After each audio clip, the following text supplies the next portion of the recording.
The story behind Labor Day is kinda messy, as most things in American history are. Many folks enjoy the long weekend, the last barbecue of summer, the so-called end of summer holiday before all the crazy events of the fall go down. And that's understood because many of us work very hard for every dime we bring into our homes. But I wanted to know the true history of this holiday and how we got the privilege to enjoy it. I wanted to know who is the true father of Labor Day and unpack the complex and dramatic events that led to certifying it a federal holiday. Since 1894, that first Monday in September has been locked in as a holiday to recognize American workers, the folks who built this country brick by brick, shift by shift, sacrifice after sacrifice. And no one's faulting you for enjoying the day off. I mean, fire up the grill, spend time with your family, but don't get it twisted. Labor Day ain't just a cookout.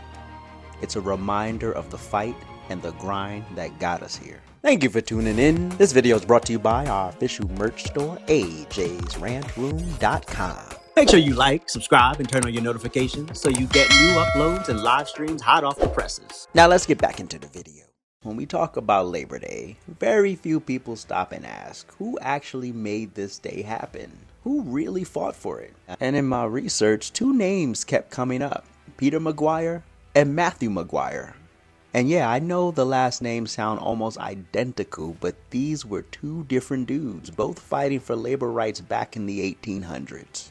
And I would be a fool if I didn't acknowledge the deadly railroad and Pullman sleeping car company worker strike of 1894.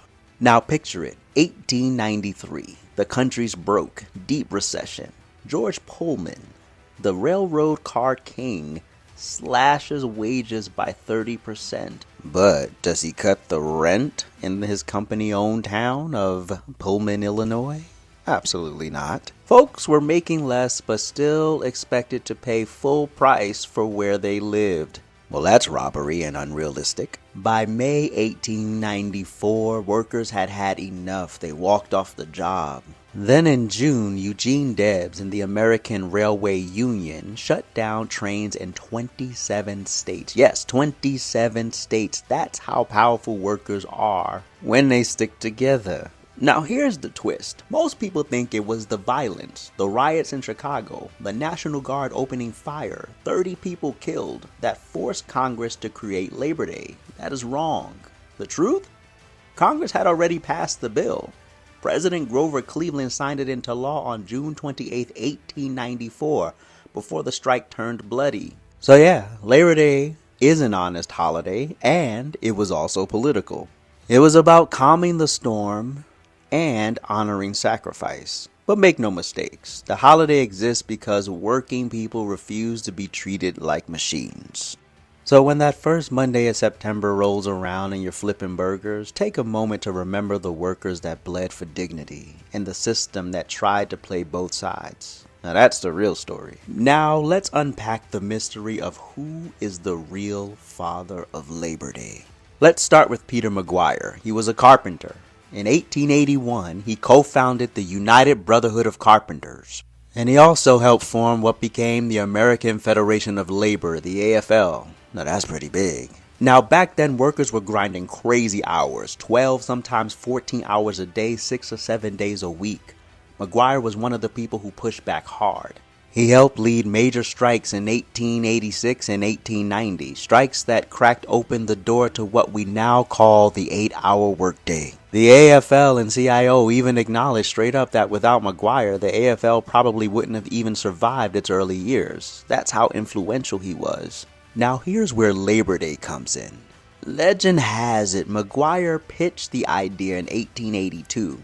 He told the New York Central Labor Union, quote, "We should have a parade to show off the strength and unity of workers." That idea caught fire and boom, the first Labor Day parade happened in New York City that same year. So for decades, folks have credited Maguire as the father of Labor Day. But there's a twist.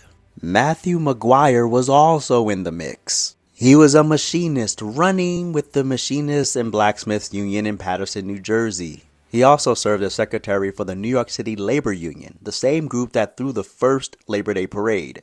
And like McGuire, he wasn't just talking, he was out there leading strikes in the 1870s, pushing for a shorter work week when factory workers were literally breaking their backs. He raised awareness about the brutal hours and conditions people were stuck in.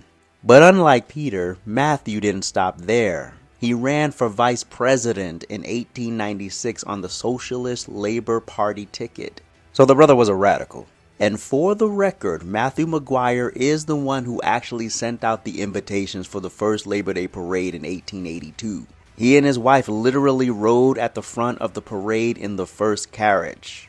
Now, in my opinion, that's not only symbolic, that's receipts. Now, for years, Matthew's name got pushed to the side, but evidence keeps stacking up for him being the true founder of Labor Day. For one, after President Grover Cleveland signed Labor Day into law in 1894, a New Jersey paper wrote, quote, "Honor to whom honor is due. The souvenir pen should go to Matthew McGuire, who is the undisputed author of Labor Day." Even books published in the late 1800s and early 1900s credited Matthew too, saying he was the guy who actually put the idea into action. Even in 2020, researchers digging into genealogy records found a burial card for him that literally said, "The man founded Labor Day." I mean, yeah, this is a pretty good case for Matthew, but here's where the politics come in. Matthew McGuire was a socialist. He wasn't just union friendly, he was straight up calling for big changes, radicalism. And leaders like Samuel Gompers, the co-founder of the AFL, wanted Labor Day to look less radical. He didn't want it tied to socialism. So in 1897, during an interview, he gave all the credit to Peter McGuire. And let's just keep it all the way real. Peter McGuire played that game better. He was more extroverted, he was more focused on his personal legacy, while Matthew, on the other hand, by all accounts, he was quiet, reserved, and just wanted justice for workers. He wasn't trying to take a victory lap. So who is the real father of Labor Day? Honestly, it depends on who you ask. The U.S. Department of Labor still officially credits Peter McGuire, but if you follow the trail of receipts, parade invites, public recognition, even his own great-grandson speaking out, it's hard not to give Matthew McGuire a great chunk of the credit here. But here's the bigger point in my opinion. Both of these men were fighting for the same thing, respect for the working class. They wanted an 8-hour workday, better conditions, and a holiday to recognize the people who actually keep America running. So as folks argue over which Maguire or McGuire deserves the title, the truth is we got Labor Day because of both of them. And here, year of our Lord 2025, we thank you.